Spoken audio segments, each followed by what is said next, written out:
नमस्कार प्रिय विद्यार्थियों, मैं ज्ञाना इनके माध्यम से आपके लिए लेकर आया हूं राजस्थान एलडीसी ग्रेड सेकंड की एक प्रमाणिक उत्तर कुंजी। तो आइए एक एक करके अपन हिंदी व्याकरण के जो हमारा पेपर सेकंड था उसमें 75 प्रश्न जो हमारे हिंदी व्याकरण के आए थे उनके प्रमाणिक उत्तर है और वो एक एक करके अपन देखते हैं। तो आइए शुरू करें। पहली किताब पढ़ी जा रही है, ये कौन सा वाच्य है? क्या पूछा गया है? वाच्य पूछा गया है। तो कौन सा वाच्य है? वाच्य के कितने भेद होते हैं? तीन। कौन कौन से? कृतवाच्य, क्रमवाच्य और भाववाच्य। और यहाँ क्या है? किताब क्या है? कर्म है, क्योंकि उसको पढ़ा जा रहा है, कर्ता नहीं है, भाव नहीं है, तो ये दोनों कट जाएंगे। बचेगा क्या? कर्म। तो यहाँ क्या हो जाएगा? कर्मवाच्य हो जाएगा। राम फल खाता है, खाता है कौन सी क्रिया है? ये सकर्मक क्रिया है। राम क्या खाता है? राम फल खाता है। तो ये सकर्मक क्रिया, दो का उत्तर भी सही होगा। तीसरा, बच्चा सो रहा है। बच्चा क्या कर रहा है? सो रहा है। यहाँ कर्म नहीं दिया गया है तो ये क्या हो जाएगी? अकर्मक क्रिया हो जाएगी। तीसरे का भी बी उत्तर सही है। चौथा, वह खाना खाकर स्कूल गया। दो क्रियाएं दे रखी हैं, एक तो खाना खाकर और दूसरा स्कूल गया। तो ये क्या हो जाएगी? पूर्वकालिक है, क्योंकि पहले उसने एक काम किया और उसके बाद में दूसरा भी पूर्ण कर चुका है, तो क्या हो जाएगी? पूर्वकालिक क्रिया। तो चार का उत्तर सी सही होगा। पांचवा है मेमोरेंडम का पारिभाषिक हिंदी शब्द क्या है? मेमोरेंडम का सामान्य अर्थ है ज्ञापन। तो पांच का उत्तर ए सही होगा। परिपत्र को कहते हैं कैरिकुलम, और सूचना को कहते हैं इंफॉर्मेशन, और मसौदा को कहते हैं ड्राफ्ट। तो ये तीनों नहीं होंगे। सही उत्तर क्या होगा? ज्ञापन सही होगा। कौन सी अकर्मक क्रिया है? देखो, खाना कर्म है तो ये नहीं होगा, पत्र भी कर्म है तो ये भी नहीं होगा, गाना भी कर्म है तो ये नहीं होगा। यानी जहां जिस क्रिया में कर्म दिया हुआ वो क्या है? सकर्मक, और जिसमें कर्म नहीं हो वो क्या है? अकर्मक। तो ये क्या है? सकर्मक है। तीनों, छह का उत्तर डी सही होगा। आइए अगले प्रश्न की ओर बढ़ते हैं। सातवां, I wanted to go out but it started raining. मैं बाहर जाना चाहता था लेकिन बारिश होने लगी। तो सातवें का भी उत्तर सही है। आठवां, किसी प्रश्न का तत्काल उत्तर दे सकने वाली बुद्धि है जिसकी, वो क्या कहलाएगी? ए प्रत्युन्मति। प्रति यानी विपरीत या वापस, पुनः उत्पन्न, और मति, धन मति कहते हैं बुद्धि को। उत्पन्न यानी पैदा करना, प्रति यानी वापस, पुनः जल्दी, और जो जल्दी क्या करे, बात की प्रतिक्रिया दे दे, वो क्या कहलाती है? प्रत्युन्मति कहलाती है। तो ए उत्तर सही होगा। नवा, जिसको देश से निकाल दिया गया हो, शब्द क्या है? तो वाक्यांश के लिए एक शब्द क्या आएगा? यहां भी इसका उत्तर ए सही होगा। निर्वासित, देश से निकाला गया। निरादर यानी जिसका कोई आदर नहीं हो। देशद्रोह यानी देश के खिलाफ या देश के विरोध काम करने वाला। देशभक्त यानी देश का जो भक्त है वह है। जिसे जीता न जा सके, जिसे जीता न जा सके, अजेय भी उत्तर सही है। विजय यानी जो जीत चुका है।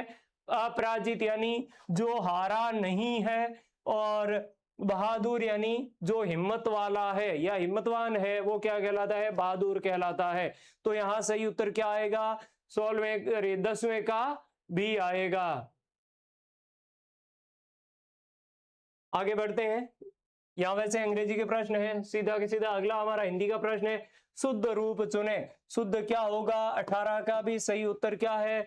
ए क्या होगा? उत धन ज्वल। और ज के बाद में, ज से पहले क्या हो? त हो, तो त किस में बदल जाता है? ज में। क्या हो जाएगा? यहाँ त हलंत है तो ज भी क्या होगा? हलंत होगा। और ये ज आधा है तो ये भी आधा, और ये लो, ये शब्द क्या बन गया? उज्जवल। तो ए सही है। अधोलिखित शब्दों में शुद्ध रूप चुने। उद्धत, सी 19वें का सी उत्तर सही है। देखो शब्द क्या होता है? उत धन हत, और त के बाद में ह हो तो क्या बन जाता है? द और ध बन जाते हैं। तो शुद्ध शब्द क्या होगा? उद्धत होगा। मैंने पिछली कक्षा में आपसे कहा था कि हम संधि जब पढ़ेंगे तो विशेष करके संधि के साथ साथ शब्द शुद्धि भी सीख जाएंगे कि क्या शब्द, कौन सा शब्द कैसे बना है, और उस आधार पे आराम से आप निकाल सकते थे। उद्यत नहीं होता है, उद्यत नहीं होता है, क्योंकि द और ये नहीं, द और ध बनते हैं, उद्यत वैसे नहीं होता। तो सही उत्तर क्या है 19वें का? सी, शुद्ध रूप सुने। देखो अब ये मामला, यहाँ श्राप और साप तो पक्का नहीं होंगे। ये जो श्राप शब्द है, ये शब्द है तत्सम का, और ये साप है, ये क्या है? तद्भव। और दूसरी बात, सी उत्तर सही होगा। इसका कारण ये, क्योंकि पहले कई बार ये प्रश्न पूछा गया और वहां क्या माना गया है? साप सही माना गया है। तो यहाँ श्राप है वो तत्सम शब्द है। और आप इसका स्रोत ढूंढना चाहें तो ज्ञानायन के टेलीग्राम चैनल पे आइए, मैं वहां इसका प्रमाणिक स्रोत डाल दूंगा कि कौन सा तद्भव और तत्सम है। क्योंकि तत्सम और तद्भव शब्द है वो अशुद्ध नहीं होते हैं, दोनों शुद्ध होते हैं। केवल एक संस्कृत का है, दूसरा उससे हिंदी में क्या कोई शब्द बन गया है तो वो तद्भव कहलाता। तो उस आधार पे अपन वरीयता भले ही साप को दें, लेकिन दोनों क्या है? शुद्ध है। कौन सा वाक्य अशुद्ध है? अशुद्ध वाक्य पूछा है। राम प्रातःकाल विद्यालय जाता है, शुद्ध है। सीता सुबह से पुस्तक पढ़ रही है, शुद्ध है। वर्षाकालीन दिनों में सड़क सड़क होगा, कीचड़ नहीं होगा, कीचड़ होगा, तो यही अशुद्ध है। 21 का भी उत्तर क्या होगा? सी होगा। 22वां अधोलिखित वाक्यों में अशुद्ध वाक्य कौन सा है? पुनः अशुद्ध वाक्य पूछा गया है। तो कल सुबह जयपुर जाऊंगा, सही है। राम और उसका मित्र घर पर नहीं है, सही है। सोहन और गीता समय पर घर आए, यहाँ केवल उन्होंने क्या किया?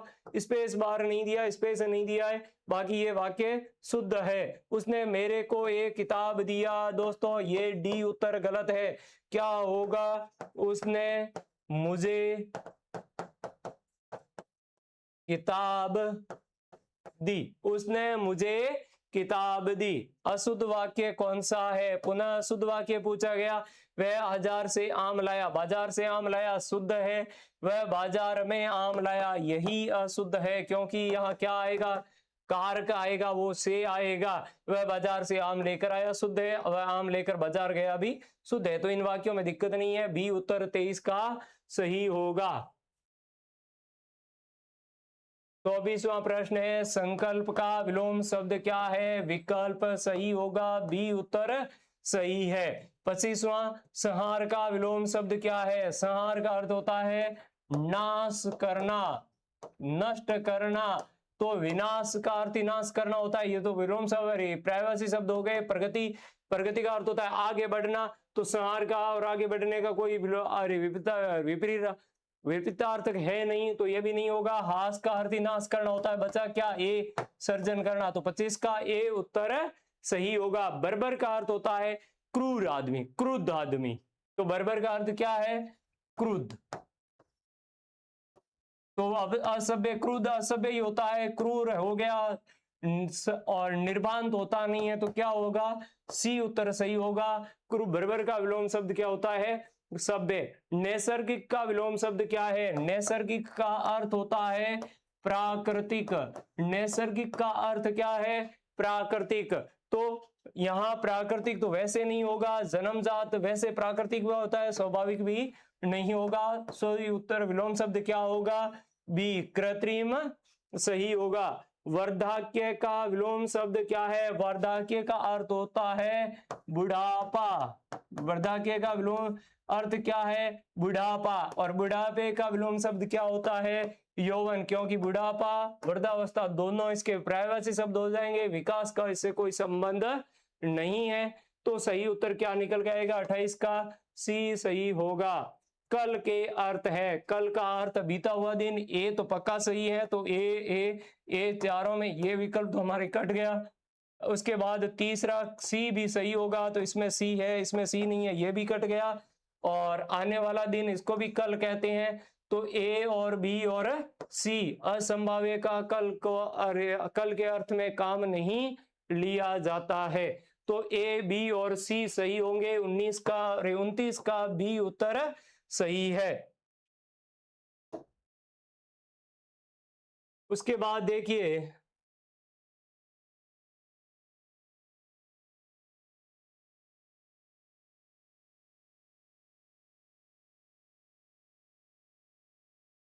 हार के अनेकार्थी क्या है? हार का अर्थ पराजय होता है, हार का अर्थ गले की माला होता है, तो और हार का अर्थ असफलता भी होता है। सॉरी, हार का अर्थ असफलता नहीं होगा। ए बी सी यानी पराभव और गले की माला, और ए बी और सी उत्तर सही है। और इसमें थोड़ा सा ध्यान दीजिए, अभी मुझे यहाँ कुछ डाउट लग रहा है। वर शब्द के अनिकार्थी क्या है? वर दूल्हा है, वर वरदान है, वर श्रेष्ठ है, और वर उत्तम है। अपन कहते हैं मुन्नी वर, मुनियों में जो वर है नहीं उत्तम है। तो ये चारों क्या है? ए बी सी डी सही है। तो 40 का उत्तर क्या होगा? ए। उसके बाद फल के अर्थ क्या है? फल का अर्थ पेड़ का फल है, परिणाम है, लाभ है। दोस्तों, फल का अर्थ प्रत्यक्ष रूप से, सीधे सीधे रूप से धन नहीं होता है, क्योंकि अपन कई बार क्या होता है परिणाम के संदर्भ में कह सकते हैं कि उससे तेरे को क्या धन मिलेगा, क्या फल मिलेगा। तो फल का अर्थ धन नहीं है, वो परिणाम के संदर्भ में अपन काम ले रहे होते हैं। तो ए बी और सी, यहां सी उत्तर सही होगा। आगे बढ़ो, देखें अगला। कुल शब्द के अर्थ क्या है? कुल का अर्थ परिवार, कुल का अर्थ जाति, और कुल का अर्थ समस्त। नदी नहीं होती है, नदी के किनारे को कहते हैं कुल। तो सी काटेंगे तो इसमें सी है कट गया, इसमें सी है ये भी कट गया। एलिमिनेट करने के बाद हमारे पास एक ही विकल्प रहेगा, वो रहेगा ए।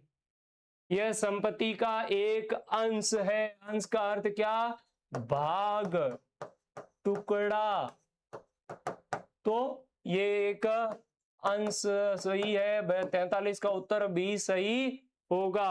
44वां है, हमें बड़ों का सम्मान करना चाहिए। हमें बड़ों का क्या करना चाहिए? सम्मान करना चाहिए।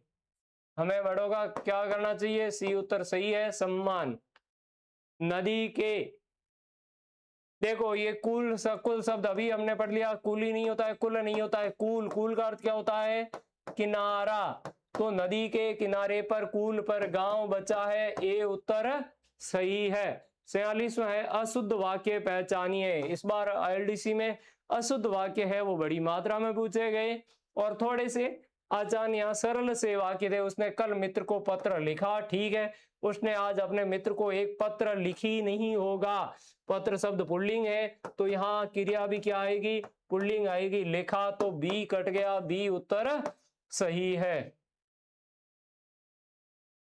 उसके बाद अगला 47वां, कौन सा वाक्य शुद्ध पूछा है? मैंने भोजन कर चुका हूं, मैंने नहीं होगा, क्या होगा? मैं भोजन कर चुका हूं, तो ये गलत है। मैं अभी भोजन कर लेना है, तो यहाँ क्या होगा? मुझे अभी भोजन करना है, तो ये भी गलत है। मैंने खाना खा चुका हूं, मैंने नहीं होगा, मैं खाना खा चुका हूं, ये भी गलत है। बचा क्या? डी बचा है, मैंने भोजन कर लिया है। वाक्य क्या है? शुद्ध है। उसके बाद 48वां, राम पत्र लिखता है। कौन सा वाच्य है? राम यहाँ दिया गया है, कृता है वो दिया गया है, तो सीधे सीधे कौन सा होगा? कर्तृवाच्य होगा। अगर यही हो जाता राम के द्वारा पत्र लिखा गया, तो पत्र पे भार आ जाता, पत्र पे जोर आ जाता। तो अपन क्या करते? पत्र के जोर के कारण यहाँ क्रमवाच्य कर सकते थे, लेकिन 48 का उत्तर सी है, वो सही माना जाएगा। ये देखो आ ही गया, सीता राम द्वारा लिखा जाता है। यहाँ है वो लिखने पर विशेष बल दिया गया है, और लिखना क्या है? कर क्रिया है, तो ये क्या हो जाएगा? क्रमवाच्य हो जाएगा। 49 का बी उत्तर सही होगा। 50, मुझसे चला नहीं जाता। यहाँ नहीं चल पाने का भाव है वो प्रधान है, वो महत्वपूर्ण है। तो यहाँ प्रधान क्या है? नहीं चल पाने के भाव की, मुझसे चला नहीं जा रहा, ये भाव है। तो यहाँ कौन सा वाच्य है? भाव वाच्य है। कर्तृवाच्य वाक्य कौन सा है? कर्तृ यानी जिसमें कर्ता क्या हो? दिया हुआ हो। दरवाजा खोला गया, दरवाजा कर्म है। राम ने आम खाया, राम क्या है? कर्ता है। मुझसे पढ़ा नहीं जाता, नहीं पढ़ पाने का भाव है, तो ये क्या हो जाएगा? भाववाच्य। ये क्या हो जाएगा? क्रमवाच्य। पुस्तक पढ़ी गई, ये भी क्या हो जाएगा? कर्मवाच्य हो जाएगा। तो 51 का बी उत्तर सही है। उसके बाद अगला निम्नलिखित में से योग रूढ़ शब्द का चयन कीजिए। योग रूढ़ का अर्थ है कि दो से तो बना हो और उसके बाद क्या हो, दो शब्दों से तो बना हो और उसके बाद अर्थ है वो एक के लिए आए। अर्थ क्या है, एक के लिए आए। तो विद्यालय क्या है, यौगिक शब्द है। विद्यालय क्या है, यौगिक शब्द है, यानी जो दो से बनता है। लेकिन योग रूढ़ का अर्थ क्या है, जो दो से भी बने और उसका अर्थ एक के लिए काम में ले। तो इसका सही उत्तर क्या होगा, बी दशानन है, वो रावण के लिए रूढ़ हो चुका है, जबकि बना किससे है, दस धन आनंद से। तो ये क्या कहलाएगा, योग रूढ़ शब्द कहलाएगा। तो 52 का बी उत्तर सही है। 53 किसकी लिपि देवनागरी नहीं है। मैंने आपको मेरी पहली कक्षा में कहा था, लिपि की हमने बात की थी, उस समय आपसे कहा था कि देवनागरी केवल हिंदी की लिपि नहीं है। हमने उस समय बात की थी कि मराठी है, नेपाली है, बोडो है, गुजराती है, इन सब की लिपि क्या है, देवनागरी है। लेकिन पंजाबी की लिपि है वो क्या है, वो मुड़िया है। तो यहां सी उत्तर सही होगा। सोना से बना शब्द या सोना का विशेषण क्या, शब्द क्या है, सोना का क्या होगा, स्वर्णिम होगा। पांचवा, बालक से बना विशेषण क्या है, बालकपन। तो 55 का उत्तर क्या होगा, ए।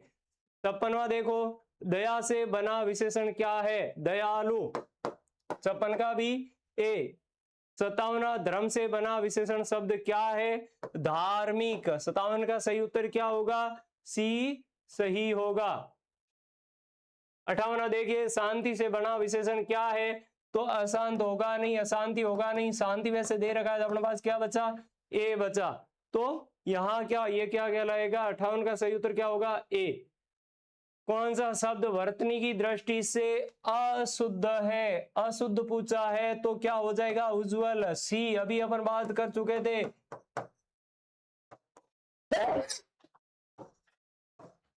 तो इसका सही शब्द क्या होगा, उज्जवल होगा। अधोलिखित शब्दों, अधोलिखित में से शुद्ध रूप चुने। शुद्ध शब्द पूछा गया है, आशीर्वाद। आशीर्वाद।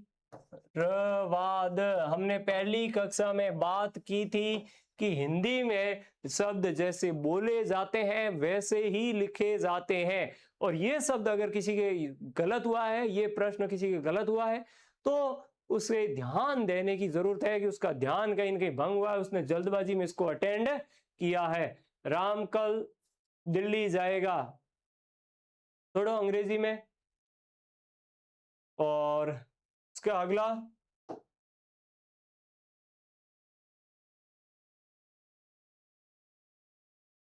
अंग्रेजी के छोड़ो,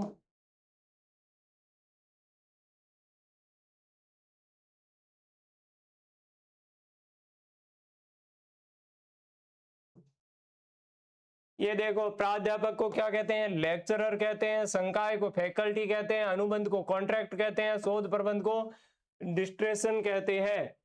तो यहां एक में चार ढूंढे तो एक ही उत्तर निकलेगा अपने पास, सी उत्तर सही है। इनके समानार्थी पूछे गए थे। उसके बाद अगला देखिए, राजपुत्र में कौन सा समास है, राजा का पुत्र, तत्पुरुष समास। सी उत्तर सही, अरे सॉरी, बी उत्तर है वो सही होगा। क्या है, राजा का पुत्र। 92वां देखिए, माता पिता में कौन सा समास है, द्वंद्व समास है। ए उत्तर सही, माता और पिता।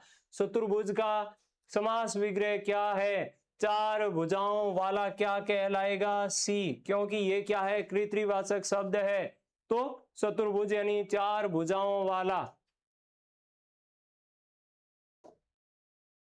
उसके बाद अगला देखिए, महापुरुष का समास विग्रह क्या है, तो महा और पुरुष होगा नहीं, पुरुष का महान होगा नहीं।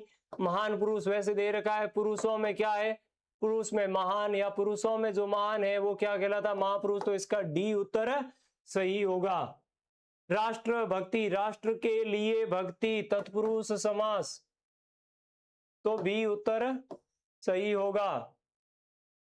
अनुशासन शब्द में उपसर्ग कौन सा है? कौन सा है? अनु। बहुत एकदम मीठा सा लड्डू दिया गया कि लो आओ और भोग लगाओ, तो के शब्द क्या बनता है अपने? अनुधन शासन, अनुशासन। उपस्थिति शब्द में उपसर्ग कौन सा है? उपधन स्थिति, तो यहाँ उपसर्ग कौन सा होगा?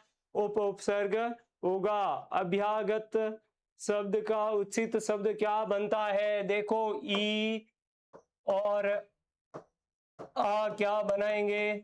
या, और ये भ है वो हो जाएगा स्वर रहित, तो अदभ सो खोजना है आपको, और एक ही विकल्प में था।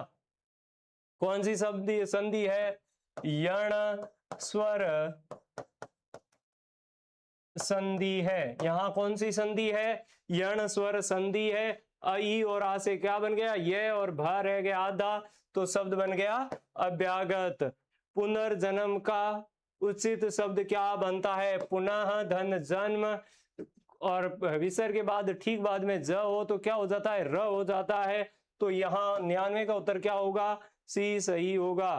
पराजय शब्द में उपसर्ग क्या है? परा सही है, ए सही होगा।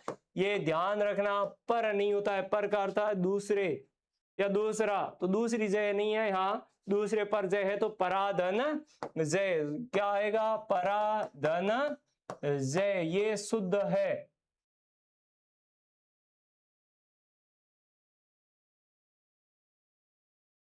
चलिए आगे चलते हैं।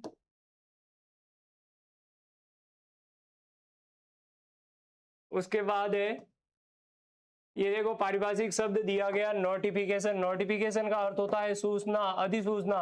सूचना का हमने पढ़ा था इंफॉर्मेशन। आवेदन का होता है एप्लीकेशन। आदेश का अर्थ होता है ऑर्डर।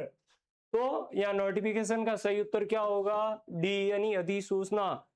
टेंडर, टेंडर किसको कहते हैं? निविदा को। 109 में ए उत्तर सही है। प्रार्थना, एप्लीकेशन, आदेश, ऑर्डर, प्रस्ताव यानी प्रपोजल। कार्यालय का समय प्रातः 9 बजे से अपराह्न 5 बजे तक है। Office time is 9 AM to 5 PM। ये देख लेना आर या इस वाला मामला, और उसके बाद अपन आगे बढ़ते हैं। हिंदी के यहाँ नहीं है तो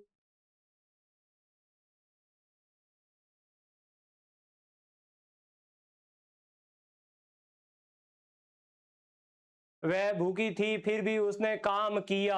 सी was hungry yet she worked, उसने फिर भी क्या किया? काम किया। तो बी उत्तर क्या हो जाएगा? सही हो जाएगा। आगे नाथ न पीछे पगहा। आगे नाथ यानी आगे ना कोई और ना कोई पीछे, और इसका अर्थ क्या होगा? पूर्णतः बंधन मुक्त, यानी जिसके आगे पीछे कोई नहीं है, जिसके ऊपर कोई दबाव या कोई उसके ऊपर कंट्रोल करने वाला नहीं है, वो क्या कहलाता है? बंधन मुक्त। तो पूर्णतः बंधन मुक्त भी उत्तर सही होगा। दांत खट्टे करना मुहावरे का अर्थ क्या है? पराजित करना। दांत चबाना नहीं है, क्रोधित होना नहीं है, हंसी फूटना भी नहीं है। 123 का उत्तर सही क्या है? बी उत्तर सही है, पराजित करना। कंप्यूटर का हिंदी समानार्थक शब्द क्या है? संगणक। ये तो बेसिक सा एक प्रश्न पूछा हुआ है। उसके बाद अगला प्रश्न, वह हर दिन सुबह दौड़ता है। हिंदी वाक्य का अंग्रेजी में रूपांतरण। ही रन्स, रन्स एक दिन ही आया है, एक ही बार आया है, तो ए उत्तर सही होगा। He runs every morning.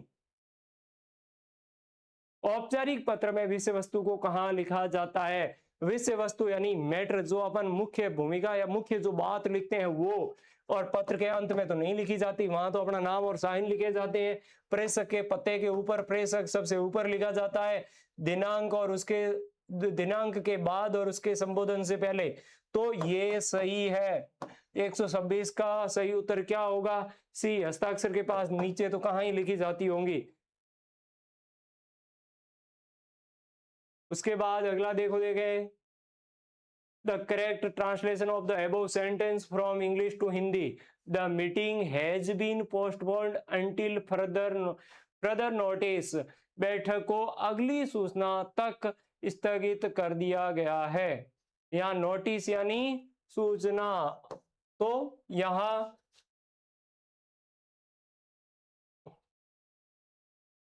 अगली सूचना तक स्थगित किया गया है, ए है वो सही होगा। उसके बाद देखो देखें, देवालय में कौन सी संधि है, दीर्घ स्वर संधि, आपसे कल ही मैंने पढ़ाया था। क्या होगा, देव धन आलय, लोक धन उपकार, अ और उ बराबर क्या होगा, ओ गुण स्वर संधि, लोकोपकार, सी उत्तर सही है। सत धन जन, अभी हमने बात की थी, त हलंत हो और उसके बाद में ज आए तो क्या हो जाएगा, दोनों ज एक ज त का ज हो जाता है तो क्या बन जाएगा, सज्जन। ये व्यंजन संधि का उदाहरण है। नमः धन्ते, विसर्ग के बाद में त आता है तो उसके बाद बीच में क्या हो जाता है, तालव्य स का, अगर तालव्य ध्वनि है तो तालव्य स का आगमन हो जाएगा, तो यहाँ क्या हो जाएगा, नमस्ते, बी उत्तर सही है। राजेंद्र का उचित संधि विच्छेद कौन सा है, राजेंद्र, गुण स्वर संधि, कौन सी संधि, गुण स्वर संधि, और संधि विच्छेद क्या होगा, राजा धन इंद्र। यहाँ केवल मात्राओं का खेल था कि ई छोटी होगी तो ये गलत है, और राजा धन इंद्र हमारे डी विकल्प में है तो डी उत्तर सही है। मित्रता शब्द में कौन सा प्रत्यय है, मूल शब्द क्या है, मित्र है और उसमें ता प्रत्यय लगा है तो ता उत्तर सही है। 141 का बी उत्तर सही होगा। 42 में लिखाई शब्द के शब्द में प्रत्यय क्या है, लिखाई शब्द में प्रत्यय क्या है, मूल शब्द क्या है, लिख धन आई, तो यहाँ सॉरी खाई नहीं है, ये है ना, क्या होगा, आई, ए उत्तर सही है। लिख धन आई, लिख धातु और उसके आगे आई प्रत्यय लगने से क्या बन गया, लिखाई। गरीबी शब्द में प्रत्यय क्या है, ई प्रत्यय है, बी उत्तर सही है। मूल शब्द क्या होगा, गरीब धन ई, गरीबी। उसके बाद आगे बढ़ो देखे, 144वां, शिक्षक में प्रत्यय क्या है, अक का प्रत्यय है, डी। मूल शब्द क्या है, धातु शब्द क्या है, शिक्ष, और इस शिक्ष में क्या जुड़ा है, अक जुड़ा है, क्या बन गया, शिक्षक। ये कृतवाच्य बनाने वाले शब्द है, प्रत्यय है, और इससे क्या बन गया, शिक्षक बन गया है, तो 144 का डी उत्तर सही है। राष्ट्र धन ई, प्रकृति प्रत्यय से बना शब्द है, यानी राष्ट्रीय, ए ही उत्तर सही है। राष्ट्र में ई जोड़ेंगे तो राष्ट्र में बड़ी ई की मात्रा और यह से राष्ट्रीय, ये तो होगा ही नहीं क्योंकि ऐसा तो है ही नहीं, ऐसा भी नहीं था तो ये होगा नहीं, ई बड़ी देर की, छोटी भी नहीं होनी चाहिए थी, तो ये है 145 का ये उत्तर सही। चंद्रमा का पर्यायवाची शब्द क्या है, रवि का अर्थ क्या होता है, सूर्य, पवन यानी हवा, नभ यानी आकाश। एकदम बच्चों वाला प्रश्न दिया है। 146 का बी उत्तर क्या होगा, अरे 144 का बी उत्तर सही होगा। 147 तिमिर, तिमिर का अर्थ होता है अंधकार, अंधेरा, तो बताओ घनिष्ठ का अर्थ क्या होता है, घने गहरे। तिमिश्र यानी, तिमिश्र कहते हैं अंधेरी रात को। दवांत, अच्छा कौन सा नहीं पूछा है, तो तिमिश्र का अर्थ होता है अंधेरा, दवांत का अर्थ अंधेरा, अंधियारा का अर्थ अंधेरा, और ए है वो सही है क्योंकि घनिष्ठ का अर्थ होता है गहरा। विभावरी का पर्यायवाची शब्द क्या है, विभावरी किसको कहते हैं, चांदनी रात को कहते हैं। तो दिवस का अर्थ दिन, प्रभात का अर्थ सवेरा, वासर का अर्थ सूर्य, तो सरवरी बचा है, बी उत्तर सही है। विद्या का पर्यायवाची शब्द क्या है, विद्या का अर्थ ज्ञान है, तो यहाँ ए उत्तर सही है। और अठवीं पर्यायवाची शब्द कौन सा नहीं है, ज्ञान क्या रखना था, नहीं रखना था, अरण्य है, अठवीं का अर्थ होता है वन या जंगल। तो अरण्य है, कानन है, निकुंज है। आखेट का अर्थ क्या होता है? शिकार। तो शिकार नहीं होगा, डी उत्तर है वो गलत है। तो ये आज का हमारा है वो पूरा का पूरा पेपर था।